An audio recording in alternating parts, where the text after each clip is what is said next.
I pray. On May 13, 1939, the German transatlantic liner, the SS St. Louis, sailed from Hamburg, Germany to Havana, Cuba. On this ship were 937 passengers. Many were Jews seeking safe passage away from Nazi power in Europe.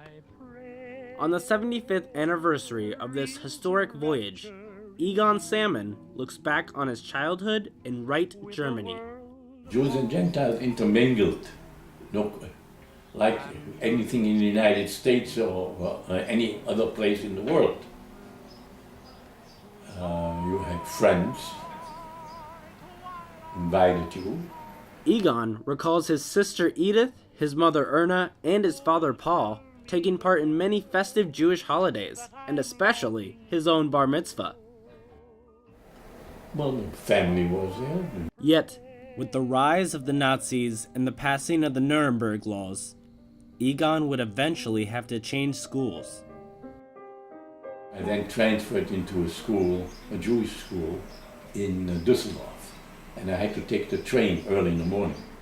Even though business activity, as far as business is concerned, I mean, some of the lawyers couldn't practice, some of the attorneys.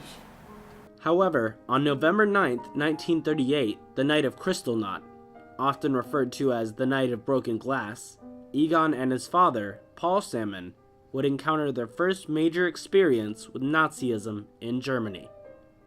And my father was picked up at somewhere around, and when I was ready to go to school, around 6:30 in the morning. We have to pick you up for your own protection, they said, and then they took him to prison. And from there, 4 days later, they sent him to Dachau. Egon's father, Paul Salmon, was held in the Dachau concentration camp until December, when he was released on condition that he leave Germany within 90 days. Due to his respectable business at Weinberg and Company, Paul was able to take refuge in Havana, Cuba, and arrange for the rest of his family to leave Germany on the St. Louis to join him.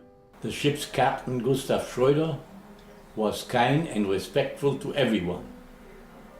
He had all of Hitler's pictures removed from the walls and permitted the daily religious Jewish services. Yet, while Egon, Edith, and Erna had only high expectations upon arriving in Cuba, they were unaware that refugees had been previously denied entry into Havana.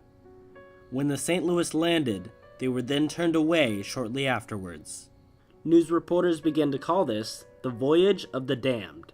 The US, Canada, and the rest of the countries in the Western Hemisphere also turned the passengers away, not allowing the MS St. Louis to land.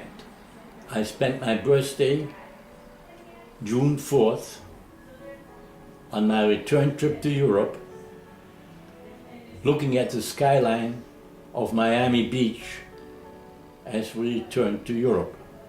Fortunately, refugees were now being accepted into Belgium, and Egon and his sister and mother were able to take refuge there. They would live there from June 1939 until April 1940. After Egon's father, Paul Salmon, gained immigration papers to the U.S., Egon and his family boarded a ship to Staten Island, New York.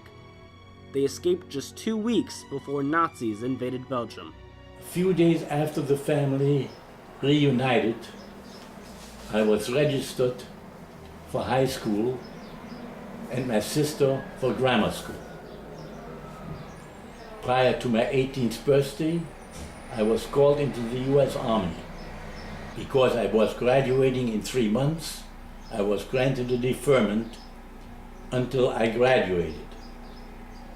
I was drafted, although I was not a citizen. Egon Salmon would later serve in the Italian campaign in the 91st Infantry Division until the end of World War II. Egon was awarded the Combat Infantry Badge and 3 battle stars for his service. Since then, Egon contributed to the Jewish community and to the Staten Island Board of Realtors, where he served as president. He has spent many years with his wife Marie in Delray Beach, Florida. Egon continues to support efforts to ensure that Holocaust education remains strong. It's a story that has to be told. What human beings can do to each other. But what happened in Germany is difficult, very difficult to explain and for somebody to understand.